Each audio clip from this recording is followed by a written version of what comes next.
오늘도 하나님의 평강이 여기 모인 모든 분들 위해 함께 하시기를 축복합니다. 여러분들도 잘 아실 건데요. 사람의 성격 유형을 알아보는 테스트가 있습니다. MBTI입니다. 이 테스트는 4가지 심리적 지표를 기반으로서 사람의 성격과 유형을 표현을 하고 있는데요. 이 4가지 지표를 한번 보시면 E와 I, 이것은 에너지 방향을 이야기하고 있습니다. 외적이냐 내적이냐, 성격이죠. 외향은 혼자 있으면 지루하고 사람들과 있을 때 살아있다고 느낀다고 합니다. 그리고 내향은 사람들과 있어도 좋기는 하지만 진짜 휴식은 사람들과 함께하는 것이 아니라 혼자 있을 때 진짜 휴식이다라고 생각을 하죠. 이런 성향을 가진 사람들이 우리 눈에 많이 보입니다. 사람들을 만나기 좋아하는 사람들, 이런 분들을 외향적이라 하고 혼자 있는 것을 좋아하는 사람을 내향적이라고 하죠. 자, 그리고 S와 N, 이것은 정보를 인식하는 방식을 이야기합니다. 감각은 실제적 경험과 구체적인 사실을 중요하게 여깁니다. 그리고 직관, 이것은 미래의 가능성, 큰 그림, 미래에 대한 정보를 중요하게 여깁니다. 추상적이냐, 추상적이지 않느냐, 이 2가지를 가지고 구분이 된다는 것이죠. 자, 그리고 T와 F가 있습니다. 이것은 무엇을 보고 판단할 때 어떻게 판단하느냐, 사고적으로 판단하느냐, 감정적으로 판단하느냐. 사고적으로 판단하는 사람은 논리와 객관적인 사실로 판단을 하죠. 감정적인 사람은 관계와 개개인 한 사람 한 사람의 감정을 고려해서 판단하고 결정합니다. 자, 그리고 J와 P, 생활 양식입니다. 판단이냐, 인식이냐. 쉽게 말하면 계획적으로 살아가는 사람이냐, 그렇지 않은 사람이냐. 더 구체적으로 이야기를 드리면 여행을 할 때 보면 알 수가 있습니다. 여행을 할 때 하나하나 계획을 세워가는 사람들이 있죠. 없습니까? 있습니다. 그런 사람들이 있고 아니면 그냥 계획 없이 떠나는 사람이 있습니다. 이것을 구분한다라고 보시면 됩니다.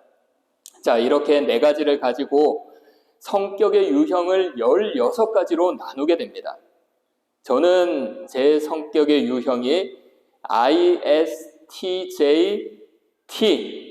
ISTJT라고 나왔습니다. 그냥 그렇다고 생각하시면 됩니다. 자, 그리고 저희 아내와 저는 에너지 방향이 완전 극과 극입니다. 저는 I가 뭐라고 했죠? 내향성.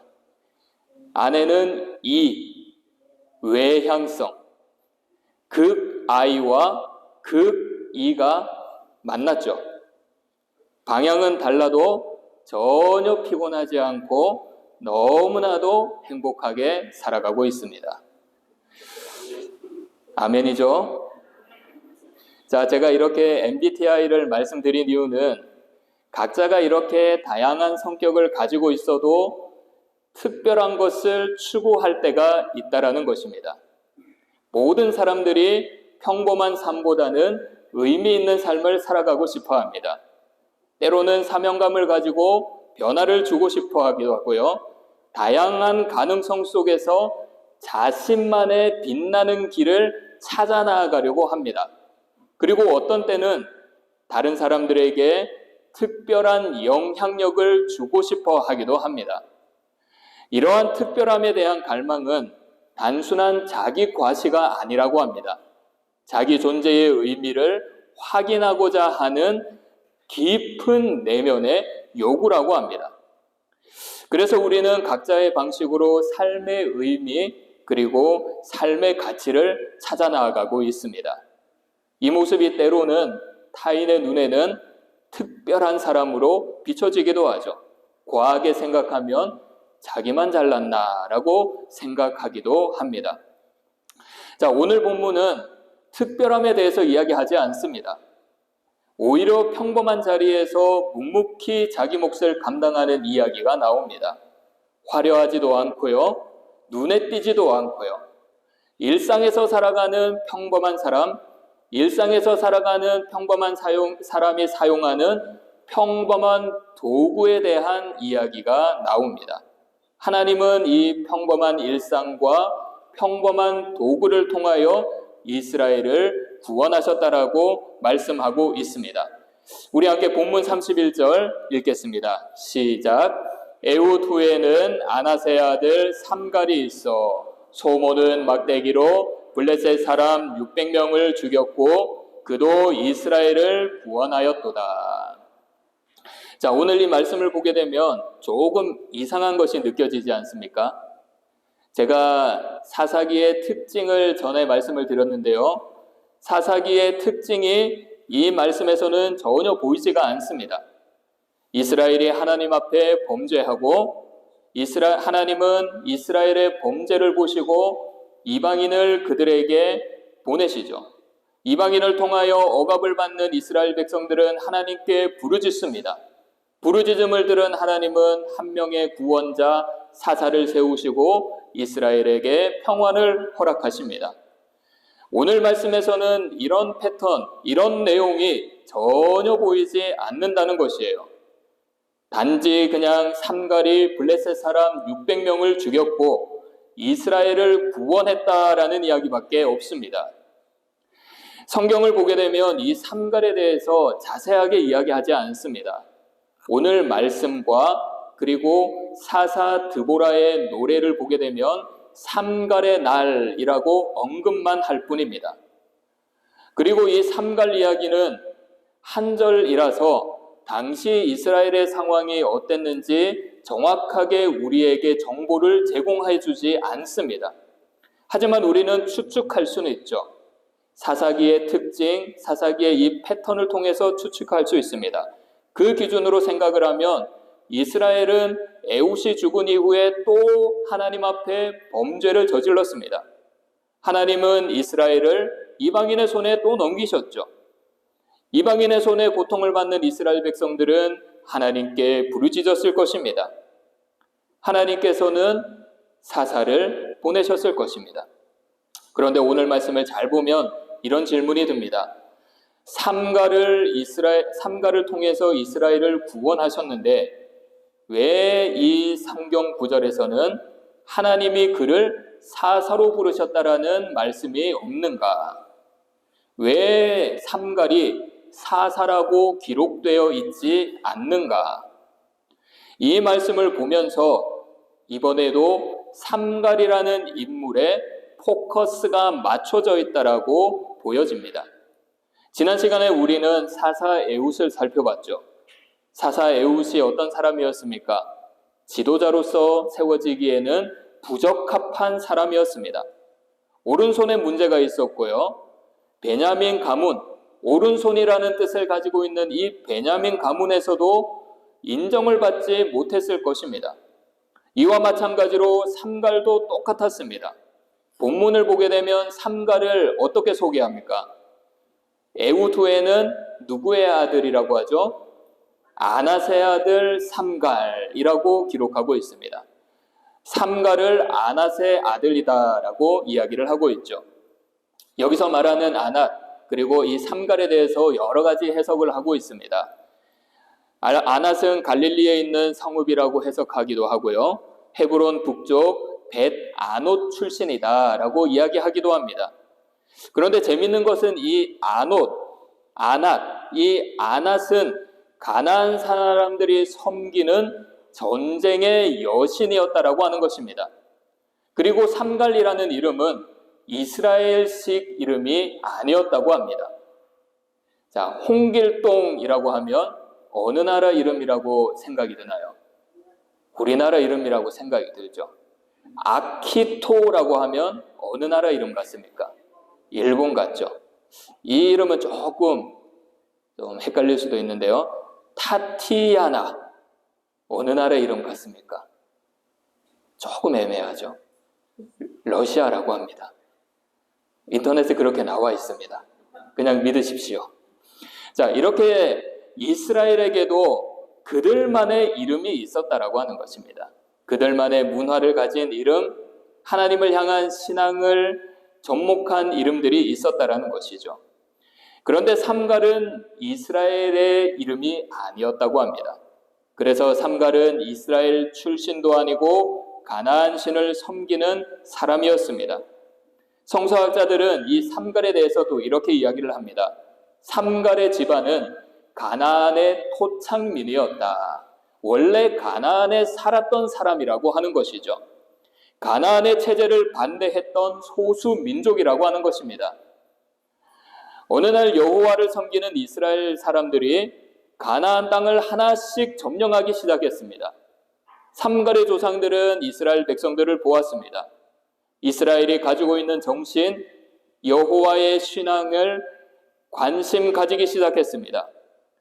그들이 보고 있었던 가나안의 체제보다는 하나님을 믿고 있는 이스라엘의 정신과 신앙이 더 좋아 보였던 것이죠. 그래서 삼갈의 조상들은 가나안의 체제를, 문화를, 정체성을 버리고 이스라엘에 편입되었던 것입니다. 여러분의 입장에서 삼갈을 보았을 때 사사로서의 자격이 있습니까? 제가 보았을 때는 사사로서의 자격이 없어 보입니다.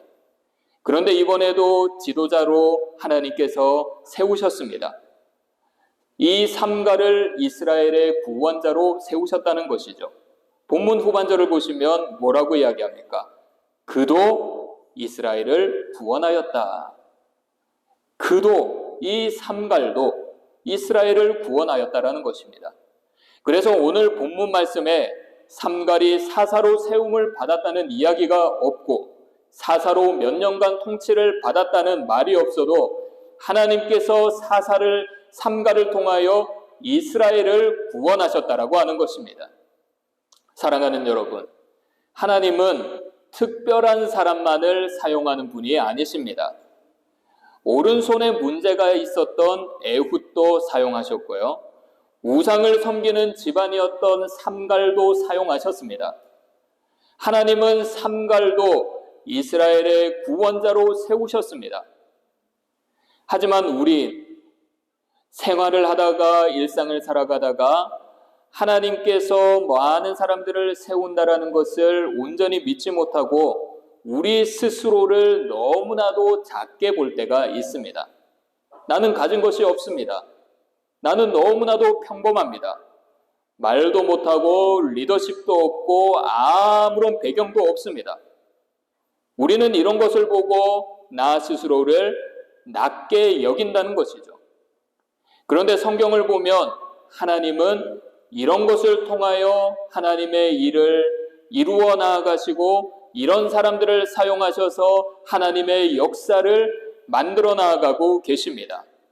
오히려 사람의 눈에 부족해 보이고 오히려 사람의 눈에 연약해 보이는 사람들을 통하여 하나님의 크심을 드러냈던 것이죠. 대표적인 인물이 많이 있지만 예레미야를 한번 보겠습니다. 예레미야는 유다의 변두리에 살았습니다. 아나돗이라는 작은 마을 출신이었습니다. 제사장이긴 했지만 이 예레미야의 제사장 가문은 예루살렘 성전에서 일하는 가문이 아니었습니다. 그리고 예레미야는 스스로를 이렇게 말을 하죠. 나는 아이라 말할 줄 모릅니다. 나는 아이라서 말할 줄 모릅니다. 자신이 너무 어리고 말재주도 없고 감당할 자신이 없다라고 생각을 했던 것이죠.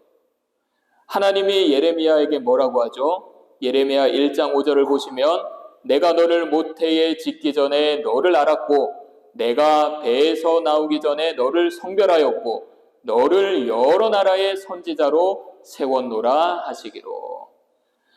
내가 너의 삶을 어떻게 생각하든지 나는 너를 배에 나오기 전에 이미 성별했다라는 것입니다. 너를 만방에 나의 말, 여호와의 말씀을 전할 예언자로 삼았다라고 하는 것입니다. 이 말을 듣고도 예레미야는 나는 아이라서 말을 하지 못합니다. 나는 이것을 감당하지 못합니다. 하나님께 이렇게 말씀을 드렸죠. 하나님께서 뭐라고 하시나요? 예레미야 1장 8절 9절 함께 읽겠습니다. 시작. 너는 그들 때문에 두려워하지 말라. 내가 너와 함께하여 너를 구원하리라. 나 여호와의 말이니라 하시고 여호와께서 그의 손을 내밀어 내 입에 드시며 여호와께서 내게 이르시되 보라 내가 내 말을 내 입에 두었노라. 무슨 말씀입니까? 대적으로 인해서 두려워하지 말라는 것입니다. 너와 함께 있으면서 내가 너를 보호해 주겠다는 것입니다. 내 말을 너의 입에 담아주겠다는 것입니다. 하나님의 역사와 하나님의 능력을 너에게 주겠다라고 하는 것이죠. 여러분, 예레미야는 세상의 기준으로 보았을 때 경험도 없고 젊고 말도 못하는 사람이었습니다. 특별하지 않는 사람이었습니다. 하지만 하나님은 그의 연약함을 문제 삼지 않으셨어요. 그의 평범함을 문제 삼지 않으셨습니다. 하나님이 함께 하신다라는 사실 하나면, 그것을 믿는다면 하나님께서 역사하여 주시고 함께하여 주시고 하나님이 은혜 베풀어 주셔서 주님의 사역을 동참하는 자로 세우기에 충분하다라는 것입니다. 삼갈도 그랬습니다. 예레미야도 그랬습니다. 사람들의 눈에 보기에는 특별하지 않았습니다. 너무나도 평범했습니다. 하지만 하나님께 쓰임받기에는 충분한 사람들이었다라는 것이죠. 우리도 마찬가지입니다. 우리가 보기에는 부족하고 우리가 보기에는 너무나도 평범할 수 있습니다. 하지만 하나님은 그 평범함 속에서 일하고 계십니다. 그 연약함과 평범함 속에서 하나님의 영광을 드러내고 계십니다. 그래서 우리는 하나님의 은혜를 받은 자로서 물러나기보다 하나님께서 나와 함께 하시면 됩니다. 하나님께서 나와 함께 하시면 무엇이든지 할 수 있습니다. 하나님께서 함께 하시니 나는 믿음으로 감당하겠습니다. 하나님은 이러한 고백과 결단으로 드리는 것을 결코 작게 여기지 않습니다. 우리가 드릴 수 있는 작은 헌신, 우리가 드릴 수 있는 작은 시간, 우리가 드리는 평범한 하루, 하나님의 손에 드려지면 놀라운 역사가 일어나길 믿으시기를 바랍니다. 그리고 하나님께서 내가 너와 함께한다, 내가 너를 들어쓰겠다, 너에게 복의 복을 더해줄 것이다, 이 부르심 앞에 믿음으로 응답하시기를 바랍니다. 우리의 연약함과 평범함을 주님께 드려 하나님의 역사에 동참하는 분들이 되시기를 축복합니다. 자, 그렇다면 하나님은 어떤 방식으로 이스라엘을 구원하셨을까요? 이 방식 역시 굉장히 평범한 것이었습니다.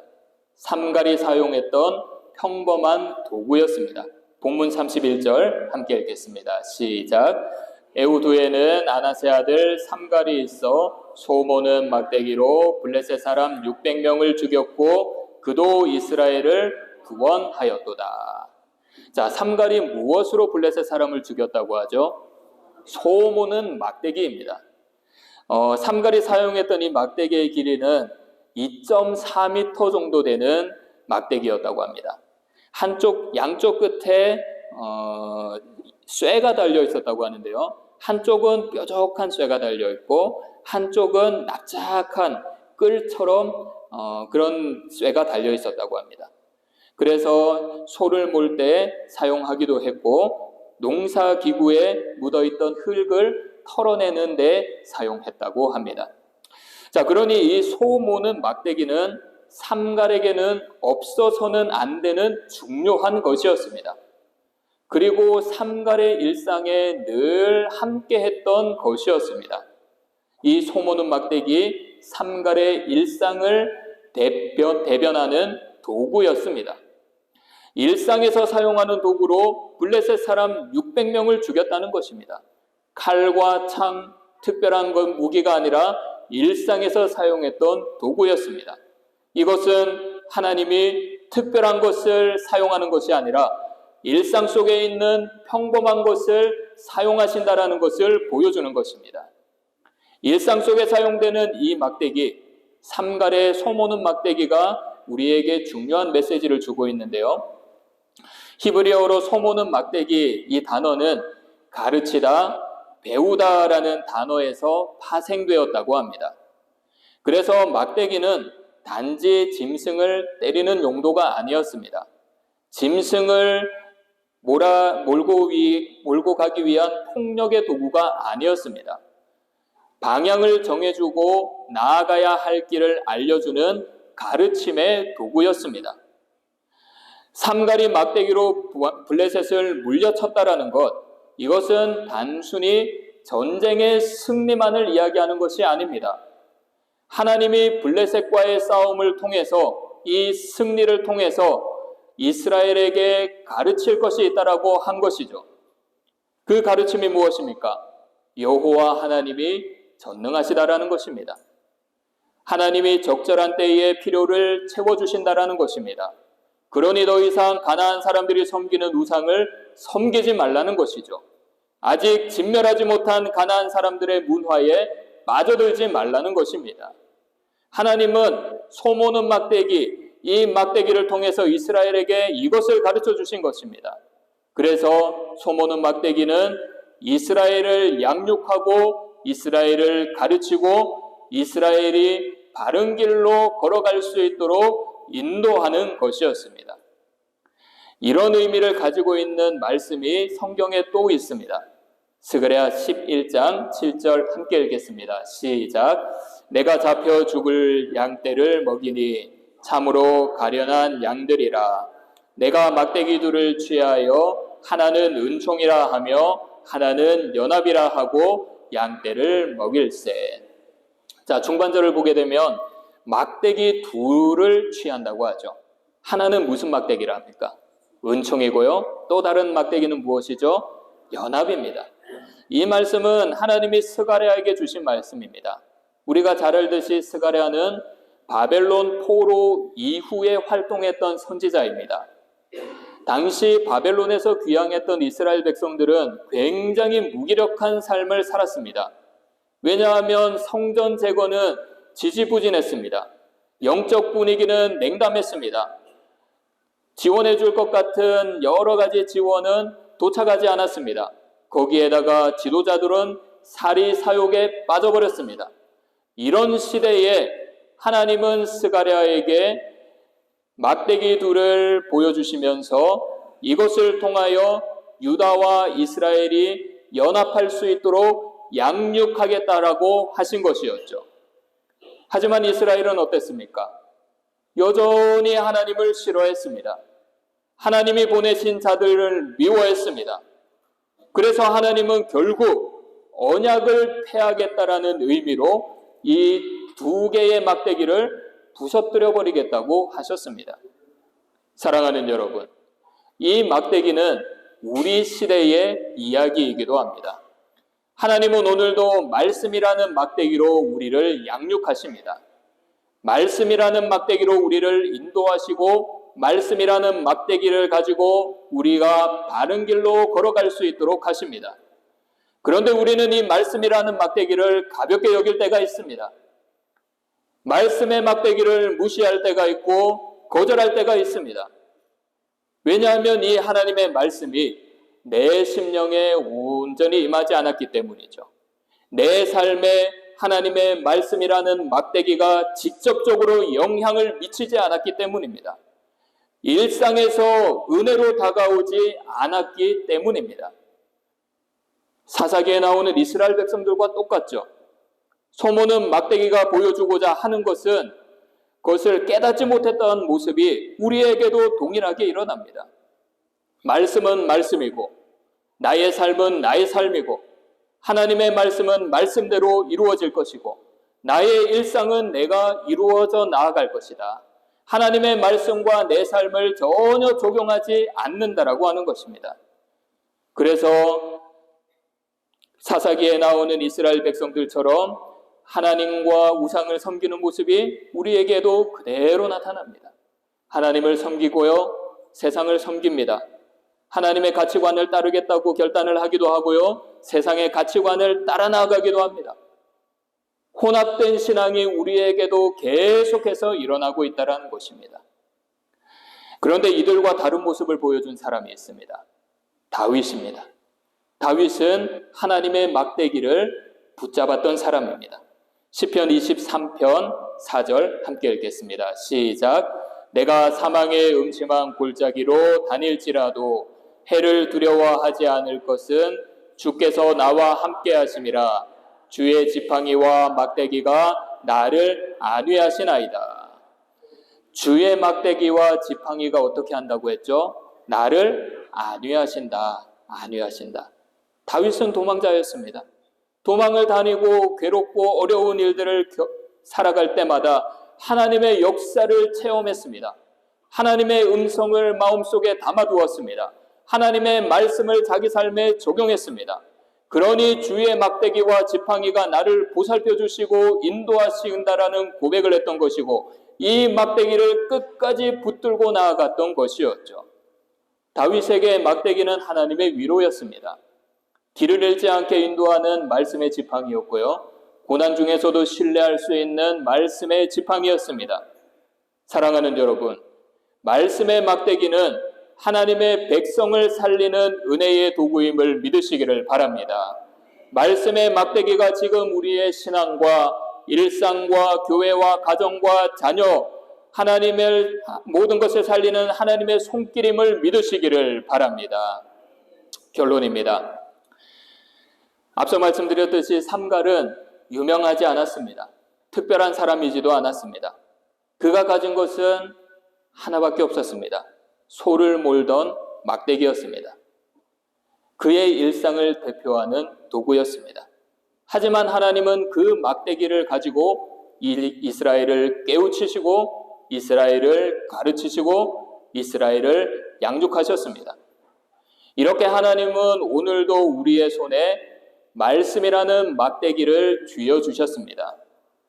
그 말씀을 통해 우리를 돌이키게 하시고, 그 말씀의 막대기를 통해 우리의 신앙을 바로 세우게 하시고, 말씀의 막대기를 통해 상한 우리의 심령을 회복시키고, 말씀의 막대기를 통해 우리의 영혼을 늘 새롭게 하십니다.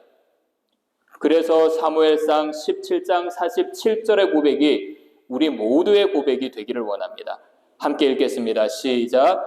또 여호와의 구원하심이 칼과 창에 있지 아니함을 이 무리에게 알게 하리라. 전쟁은 여호와께 속한 것인즉 그가 너희를 우리 손에 넘기시리라. 우리의 온전함, 칼과 창과 같은 지혜와 경험에 있지 않습니다. 오직 여호와께 속하였음을 믿으시기를 바랍니다. 이러한 믿음으로 하나님의 말씀의 막대기에 붙들려 날로 하나님의 형상을 회복하시기를 축복합니다. 하루하루 말씀 앞에 자신을 정직히 세우고 그 말씀에 따라 순종하여 신앙의 내적 부흥과 외적 부흥의 역사가 일어나시기를 축복합니다.